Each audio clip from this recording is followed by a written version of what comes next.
नमस्कार दोस्तों, आपका मेरे चैनल में बहुत स्वागत है। आज हम बात करेंगे क्या आप प्रेगनेंसी में मैंगो खा सकती हैं, आम खा सकती हैं, क्या इससे आपको बच्चे को कोई प्रॉब्लम हो सकती है, क्या प्रेगनेंसी में आम खाना जो है सेफ़ है। यस, तो इसका आंसर यही है, हाँ जी, आप जो है प्रेगनेंसी में मैंगो खा सकती हैं। तो प्रेगनेंसी में जो मैंगो खाना है पर उसकी जो तासीर होती है वो गर्म होती है, तो आपको मैंगो खाते टाइम बहुत सारी बातों का ध्यान रखना है। तो आज हम पहले आपको ये बताते हैं कि मैंगो खाने से आपको क्या क्या चीज़ों मिलती हैं बॉडी में, जो प्रेगनेंसी में बहुत ही ज़्यादा ज़रूरी होती हैं।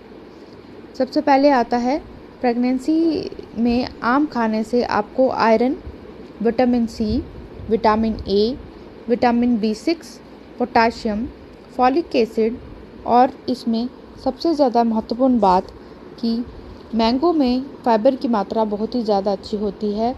तो अगर कुछ महिलाओं को जो है कॉन्स्टिपेशन की समस्या होती है तो वो भी समस्या ठीक हो जाती है। मैंगो खाने से आप में एनर्जी और एंटीऑक्सीडेंट भी पैदा होते हैं। तो मैंगो खाना बहुत ही अच्छा है, पर आपको इस बात का ध्यान रखना है कि मैंगो को ज़्यादा मात्रा में ना खाएं, क्योंकि मैंगो खाने से आपको गर्मी भी हो सकती है।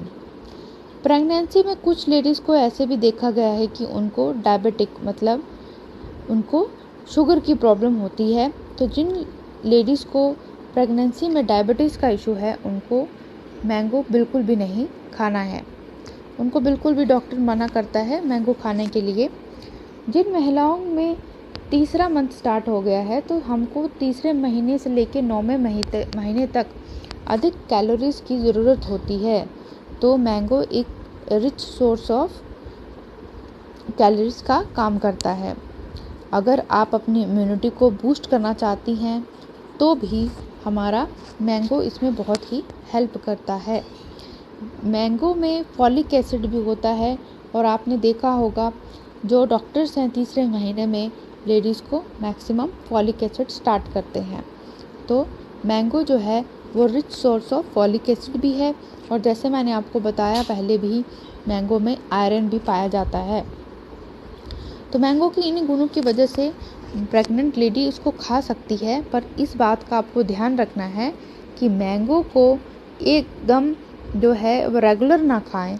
अगर आप आज मैंगो खा रही हैं तो 2 दिन का गैप देकर खाएं, और जिस दिन आपने मैंगो खाया है उस दिन आप ज़्यादा मात्रा में पानी पिएं और ठंडी चीज़ों का सेवन भी करें, जिससे गर्म और ठंडी चीज़ों का एकदम बैलेंस बना रहे। ये बात मैं इसलिए बोल रही हूँ क्योंकि मैंगो की तासीर गर्म होती है और ये प्रेगनेंसी में बिल्कुल इससे प्रभाव पड़ता है। गर्भपात होने का, प्री मैच्योर बेबी होने का भी खतरा रहता है। अब दूसरी और एक और बात कि हम जो है मैंगो को डायरेक्ट ना खाते हुए दूसरी चीज़ों में भी खा सकते हैं। जैसे कि कुछ लोग जो हैं वो मिल्क शेक बनाते हैं, प्यूरीज बनाते हैं, स्मूदीज़ बनाते हैं, ठीक है, और मैंगो को और किसी चीज़ में कुक करके बनाते हैं। तो बिल्कुल आप मैंगो का शेक बना के भी पी सकते हैं, पर जैसे मैंने बताया कि मैंगो जो है वो खुद इतना मीठा होता है कि उसमें कुछ ज़्यादा एक्स्ट्रा मीठा ऐड करने की बिल्कुल ज़रूरत नहीं है। तो मैंगो का जब आप मिल्क शेक बनाएं तो उसमें बिल्कुल भी मीठा ऐड ना करें, क्योंकि इससे आपका शुगर लेवल भी बढ़ेगा और बच्चे को भी असर होता है। तो आपको जो है मैंगो खाते टाइम बहुत सारी बातों का ज़रूर ध्यान रखना है। अगर आप मार्केट से मैंगो लाती हैं तो मैंगो को बिल्कुल गर्म पानी में धोइए और उसका पल्प निकालिए, जैसे फ़ोटो में दिखाया गया है। पल्प निकालना है और उसको क्यूब के शेप में काट के उसको पल्प निकालिए, पर उसको बिल्कुल भी छिलके से, मतलब उसकी जो परत रहती है, बाहर का कवर रहता है, उससे बिल्कुल नहीं खाना है, क्योंकि मैंगो के ऊपर केमिकल लगा के उसको पकाया जाता है। ट्राई करें कि आप नेचुरल जो मैंगोज़ होते हैं, जो ऑर्गेनिक मैंगोज़ होते हैं, उनका सेवन करें। अब आपको कैसे पता चलेगा कि जो आप मैंगो खरीद रहे हैं वो रसायन से पका है कि नहीं पका है, और आपको वो खाना चाहिए कि नहीं खाना चाहिए। देखिए, जिस मैंगो में जो भूरा कलर का हो, वाइट कलर की, उसका जो छिलका है वो वाइट ना हो, या काले कलर के धब्बे पड़ रहते हैं वो ना हो, या जो आम है ना वो बहुत ही सॉफ्ट रहेगा, तो वैसा नहीं होना चाहिए आम जो आप खा रही हैं। ठीक है, कुछ आम ऐसे होते हैं कि बाहर से सॉफ्ट होते हैं पर जब उनको काटो तो अंदर से पके होते हैं, तो ये सारे केमिकलाइज्ड होते हैं। और कोशिश करें कि आपको लोकल जो मार्केट में आम मिलता है, लोकल आम, वो खाएं, वो बहुत ही अच्छा होता है। और आपको मैंने यहाँ पहले बताया कि आपको जो आम खाना है उसके साथ ठंडी चीज़ें ज़रूर खानी है, क्योंकि तासीर जो है आम की बहुत गर्म होती है। तो आपको आम जिस दिन आपने खाया है साथ साथ में उसके ठंडा पानी, ठीक है, सॉरी ठंडा पानी कहने का मतलब कि पानी जो है उसमें नींबू पानी बनाइए। ठीक है, आप शेक भी बना सकती हैं। ठीक है, और उसके बाद आप जो है चावल का पानी भी पी सकती हैं क्योंकि वो ठंडा होता है। ठीक है, ये सब चीज़ें जो है खुद को ठंडे रखने के लिए आप पी सकती हैं। उसके अलावा जो है आप बहुत सारी चीज़ें होती हैं जो मैंगो से बनती हैं। ठीक है, आम पन्ना भी कुछ लोग बनाते हैं। ठीक है, चटनी भी बनाते हैं। तो कच्चा आम जो है वो थोड़ा सा अवॉइड करें, क्योंकि कच्चा आम भी सेहत के लिए अच्छा नहीं होता है। तो कच्चे आम की कोई चटनी बनाता है तो भी खा सकते हैं, पर ज़्यादा नहीं खाना है, कोई भी चीज़ एक्सेस में नहीं खानी चाहिए। तो मैंने आपको बता दिया कि जो केमिकलाइज्ड जो मैंगो रहते हैं वो बिल्कुल नहीं खाने हैं आपको। ठीक है, और जिन लेडीज़ को डायबिटीज़ की इशू है उनके लिए तो बिल्कुल डॉक्टर मना करते हैं कि उनको मैंगो नहीं खाना है। ठीक है, तो अगर आप मैंगो खाते हैं तो उससे आपको और आपके बच्चों को फ़ायदा ही होगा, क्योंकि इस टाइम पे इम्यूनिटी जो है वो बहुत ही प्रेफरेबल चीज़ है, और इम्यूनिटी को बढ़ाना है तो इम्यूनिटी बढ़ाने के लिए आम खा सकती हैं आप, पर आपको इस चीज़ का ये ध्यान रखना है, क्योंकि ये जो चीज़ है वो प्री मेच्योर बेबी होने का खतरा भी रहता है अगर आप आम ज़्यादा खा जाती हैं इस गर्मी के मौसम में।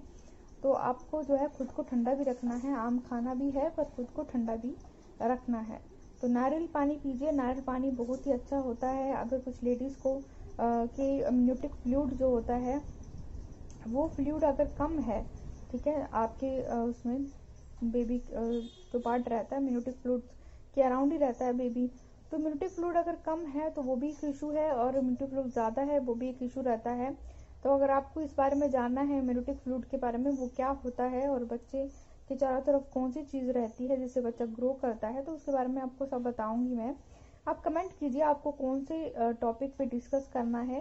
मेरे चैनल को सब्सक्राइब कीजिए, आपको बेबी से रिलेटेड, मदर केयर से रिलेटेड, सी सेक्शन केयर से रिलेटेड बहुत सारी वीडियो मिल जाएंगी। आपको बहुत सारी ऐसी वीडियो मिल जाएंगी जिसमें आप सी सेक्शन होने के बाद क्या होता है, क्यों होता है, क्या रीज़न है जिससे सी सेक्शन होता है, ये सारी जो है वीडियो प्रॉपरली मैंने एक्सप्लेन की है, आपको क्या केयर करना है। तो जैसे ही मैंने आपको ये बताया, और इवन मैंने आपको प्रेगनेंसी में थायराइड की केयर कैसे करनी है उसके बारे में वीडियो बताया है। और प्रेडिक्शंस भी हैं, थोड़ी सी प्रेडिक्शन है, कुछ प्रेडिक्शन ऐसी है जिसमें आपको वो आपके लिए पॉसिबल भी हो सकती है, आपके मैच भी कर सकती है और नहीं भी मैच कर सकती है। ठीक है, मैंने किसी को ये नहीं कहा कि आपकी ये सब चीज़ें जो है वो मैच करेंगी। तो आप मेरे चैनल पे जाके बहुत सारी वीडियोस भी देख सकते हैं। ठीक है, बेबी केयर से रिलेटेड भी वीडियोस भी देख सकते हैं। ठीक है, थोड़ी सी वीडियो डिले आ रही है क्योंकि मेरा बच्चा भी छोटा है, और जल्द ही मैं वीडियोस को अपलोड करती रहूँगी जैसे जैसे मुझे टाइम मिलेगा। और आप मुझे बताइए कि आपको कौन कौन सी वीडियोस देखनी है। मुझे फॉलो कीजिए इंस्टाग्राम पे, और इंस्टाग्राम पे भी आप मुझे क्वेश्चन डाल सकते हैं कि मैम इस टॉपिक पे वीडियो डालिए, या आपको कोई इशू है तो आप मुझे पूछ सकती हैं, तो आपको मैं श्योरली बिल्कुल बिल्कुल बताऊंगी। ठीक है, नेक्स्ट वीडियो में आपको एनॉमली स्कैन क्या होता है और उसके बारे में बताऊंगी कि उसमें आप क्या क्या दे सकते हैं। एनॉमली स्कैन में कैसे डिटेल्ड स्कैन किया जाता है, और प्रेगनेंसी में एनॉमली स्कैन कौन से वीक में किया जाता है, इन सब के बारे में बताऊंगी। तो आपको जो भी क्वेश्चंस है प्लीज़ मुझे कमेंट बॉक्स में लिखिए, मुझे बताइए क्या और कौन कौन सी वीडियोस आप देखना चाहती हैं, भी मुझे बता सकती हैं। कौन कौन से टॉपिक्स जो हैं जिस पे आप डिस्कस करना चाहती हैं वो मुझे बता सकती हैं। ठीक है, तो आई थिंक आपको बहुत सारी हेल्प मिली होगी। तो मैंने सिंपल आपको ये बात बता दी है कि मैंगो जो आप खा सकती हैं, पर आपको ज़्यादा मात्रा में नहीं खाना है। इसका बहुत फ़ायदा भी है क्योंकि ये एक मौसमी फ्रूट होता है, मौसम में पाए जाने वाला फ्रूट है। Thank you so much.